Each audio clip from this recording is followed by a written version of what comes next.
The film begins on New Year's Eve, 1975, at the Dante Hotel. In the middle of a brutal massacre, a young boy stands frozen among the lifeless bodies of party guests, his parents included. Desperate, he tries to wake them, but they're gone. Clutching his father's old pocket watch, he's suddenly blinded by the flash of police lights. A voice commands him to drop the axe, kid! He's holding. The boy, shaken and dazed, whispers, "It isn't their time." As the camera zooms in on the ticking watch, time itself becomes a central theme. Suddenly, we jump to present-day New Year's Eve. A news broadcast reports the mysterious disappearance of 12 people during a party. But this isn't a live report. It's an old recording from 1975. A man watches in silence. That man is Daniel Breer, the same boy from the opening scene. Every 12 years since that horrific night, a similar tragedy unfolds, and Daniel always seems to be connected. Now we meet Goldie, a determined woman sharing her past battles with addiction at a recovery group. She recounts waking up in a hospital, barely surviving, and how she's worked hard to rebuild her life. She's now organizing a sober New Year's event at the very same Dante Hotel.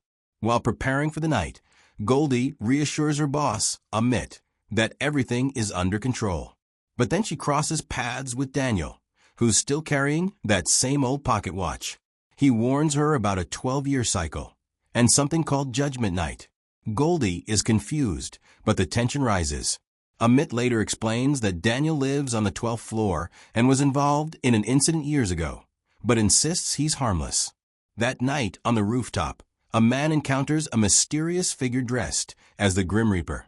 The figure hands him a ticket and suddenly pushes him off the edge. He plummets to his death. Detective Rachel arrives to investigate.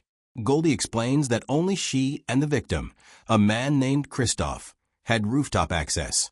Amit insists it must have been an accident, but Rachel isn't convinced. She checks the security footage and finds a suspicious glitch right at the moment Christoph falls. Something's off. She brings it to her superior, Detective Hector, who reveals that his own father once investigated Daniel, decades ago. The case was never solved. Now, Hector faces the same questions. The same man. The same mystery. Daniel remains calm and insists on his innocence. And with no solid evidence, the police have no choice but to let him go. Whatever's happening, it's happening again. And time may be running out. Detective Hector warns Rachel not to get too involved, but she can't ignore Daniel's strange behavior and ominous warnings. She's convinced something isn't right. Before leaving, she hands Hector a flash drive containing the rooftop footage. He reviews it, but sees nothing out of the ordinary, dismissing her concerns. Back at the hotel, Goldie is told she's behind schedule. She explains that one of the chefs quit after the Christoph incident, but reassures everyone that a replacement was found. Her colleague Amit compliments her on how beautiful the venue looks, but tension lingers in the air. Meanwhile, Rachel makes a disturbing discovery. Christoph's body is missing from all local morgues. There's no record of him anywhere. As night falls, the New Year's party begins. Guests arrive dressed to impress. Goldie welcomes them with a smile, but something about Daniel's presence feels off. He lingers on the edge of the celebration, distant, watchful. At one point, Daniel confronts a couple and urges them to leave. Goldie intervenes and reminds him he's not a guest. She threatens to call the police if he doesn't stop. Daniel simply replies, "Tonight's the night," before walking away. Elsewhere, two intruders, Chloe and Ronnie, sneak into the party disguised as kitchen staff. They're stopped by the Grim Reaper, who silently hands them 2 tickets and leads them behind a red curtain. They enter an elegant room, luxurious, but unsettling. Chloe senses danger. Ronnie brushes it off, but then the Reaper reappears. As they try to flee, he strikes Ronnie with a massive scythe. The Reaper's hourglass flips. Time's up. Chloe runs out screaming. Party guests, including Goldie, see her, but assume she's just another drunk guest. Chloe tries to escape the building, but finds the Reaper waiting outside. Trapped by a locked fence, she vanishes. Moments later, a staff member passes by, unaware of anything unusual. Chloe is gone. And without a sound, the hotel sign mysteriously changes to read Dante. Back inside, Daniel pins photos of Chloe and Ronnie onto a wall filled with others. He's watching the party unfold through a network of surveillance cameras. But he's not the only one watching. The Reaper is watching too.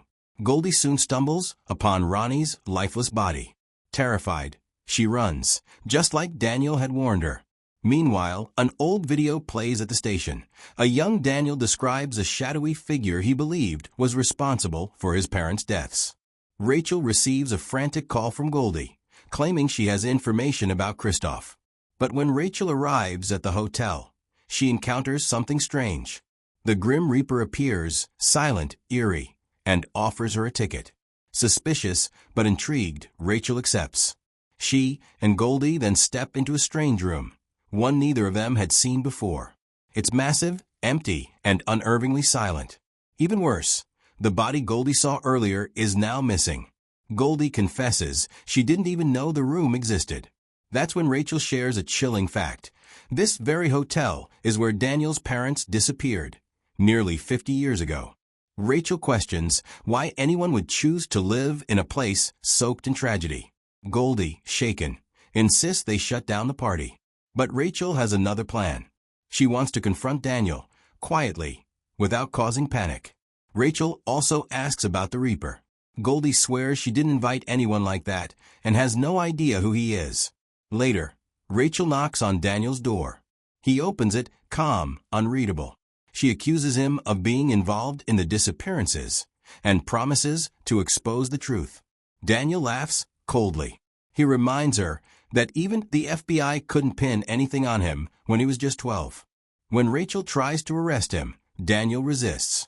Back at the party, the Grim Reaper silently hands 2 tickets to a couple, directing them to a specific room. On the way, the girl reads her ticket. It contains a strange, cryptic message about controlling time. The couple heads upstairs to play pool, but their fun is short-lived. Without warning, the Reaper appears. Before either of them can react, the guy suddenly collapses. The girl panics. She runs to the elevator. The doors open, revealing the Reaper again. Terrified, she begs for her life, insisting she's done nothing wrong. She leaps to a lower floor, trying to escape, but it's no use. The Reaper's scythe finds her. She falls, fatally wounded. Moments later, Goldie and Rachel arrive and find Daniel standing over the girl's body. Rachel demands answers, but Daniel says something strange. You can't be here when the elevator shows up. Then, the power cuts out. When the lights return, both Daniel and the girl's body have vanished. A nearby door creaks open. Inside a mysterious elevator. The same girl stands inside, just like the guy before her. Elsewhere, Daniel watches the scene unfold. Goldie and Rachel rush to Amit's room, but when Rachel kicks the door in, all they find is blood. Meanwhile, a family of 3 is approached by the Grim Reaper. They're handed tickets and head to the pool. The father and daughter begin swimming, but something's off. The water shifts. Lights flicker. Something moves beneath the surface. From his surveillance room, Daniel watches, axe in hand. Goldie fears for the family, but Daniel tells her, "Did you take the tickets willingly?" The mother pleads for her daughter's safety. Daniel instructs them to move to the deep end. But then, the father is pulled under. Moments later, the mother is taken too. Daniel dives in to help, but both parents vanish, and then reappear. They're no longer human. He turns to the girl and tells her the chilling truth. Those aren't your parents anymore. But she doesn't listen. She runs toward them, just as Rachel and Goldie arrive. They witness a horrifying scene. The father takes a tragic action, ending his daughter's life. The Reaper joins them, silently stepping into the elevator. Its doors close. Rachel, still unsure if Daniel is a villain or a witness, questions him again. He denies working with the Reaper. She doesn't believe him. She handcuffs him and tries to call for help. No signal. Daniel looks her in the eye. No one's coming. We're alone in Father Time's hotel. He leads them to his room and asks Rachel to loosen the cuffs. She agrees, just enough for him to move his hands forward. Then, he opens a hidden panel in his closet, revealing a full surveillance room. He insists he only watches public areas.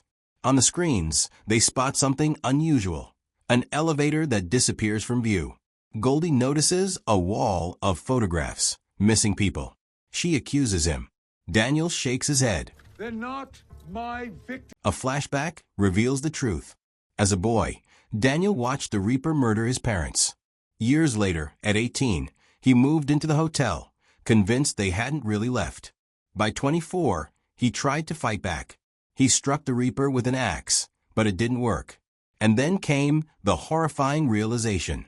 You can't kill what was never alive. The Grim Reaper. Father Time. 2 names. 1 entity. Ancient. Eternal. Rachel tries to arrest him again, but Daniel stops her. He explains, this thing has always collected souls. And now, it's using the hotel as a gateway to hell. He believes its power lies in the scythe, and their only chance is to find the altar where souls are taken, and steal the blade. The plan? Trap the Reaper in a portal, and destroy it, even if it costs lives. Daniel warns, anyone inside the hotel on New Year's Eve could be a target. The party must be shut down. But downstairs, the celebration is in full swing. Emily and her boyfriend Paul enjoy the night, unaware of the growing danger. Goldie tries to end it after the latest horror, but Amit ignores her. And the party goes on. Rachel rushes to tell Amit about the blood and the deaths, but he brushes it off. He doesn't believe her. Then her phone rings, it's Hector. He orders her to back off the case. But Rachel's done playing it safe. She won't walk away. Suddenly, Daniel spots the creature, heading for an elevator. He and Rachel follow. But just as the doors close, Rachel gets trapped. And in a flash of steel and shadow, she's cut in half. Somewhere else in the hotel, Father Time hands Emily and Paul a strange ticket and silently directs them to a special room. Then Daniel and Goldie notice something terrifying. There are 2 Emilys. One walks into a luxurious suite, tries on a necklace, and spots Father Time behind her. The other enters the hotel kitchen, completely invisible to everyone, except Paul. In the suite, Emily looks into a mirror. Her reflection is aged, wrinkled, dying. She begs Father Time to stop it, but he simply says, time can't be stopped. Her hand crumbles into sand, and within seconds she's gone. Goldie arrives too late to save her. Meanwhile, the other Emily leads Paul into a dark storage room. She collapses, then wakes up with a demonic voice. She lunges and kills him instantly. Later, Daniel and Goldie uncover a photograph of a private plane. The hotel owners, it turns out, are connected to other haunted places. Goldie begins to wonder, is there more than one Father Time? Daniel believes it explains the 12-year death cycle. And then they find something else, a box of explosives and black sand, the kind inside Father Time's hourglass. Daniel hatches a plan to end it, even if it means sacrifices. Goldie wants to save lives, but Daniel's ready to stop this for good. She follows Father Time into a glowing room. He offers her a drink that turns into an hourglass, tempting her. Want to relive your lost years? He holds out the VIP ticket. Just as she's about to take it, Daniel bursts in. Father Time invites Goldie into the elevator. Daniel follows, eyes locked on her. Did you take the ticket? He asks. Goldie hesitates, then shakes her head. No, she never accepted it. And that's all Daniel needs. Since Goldie never took the ticket, Daniel slams the emergency stop, yanks her out, and stays behind. The doors close. He descends alone with Father Time. Deep below the hotel, Daniel walks into a nightmare. Souls, shackled to the walls, trapped, waiting to be harvested. And then he sees someone he knows. Amit, but he's no longer human. Twisted, reborn. He is Father Time. He tells Daniel the truth. Goldie's soul is the final piece, the last spark needed to open the gates of hell. And if Daniel stops it, the entire world could burn. Upstairs, the countdown to midnight begins. Goldie is running out of time. Father Time urges her, accept your fate. Below, Daniel sees a vision of his parents. A final goodbye. A moment of peace. And then, midnight strikes. The gates burst open. Supernatural beings flood the party. Amit grabs Goldie, but she refuses to give in. Daniel appears and reveals the loophole. She never took the ticket. That means Father Time has no claim on her. Daniel seizes the cyan ticket and throws it, buying her a chance to escape.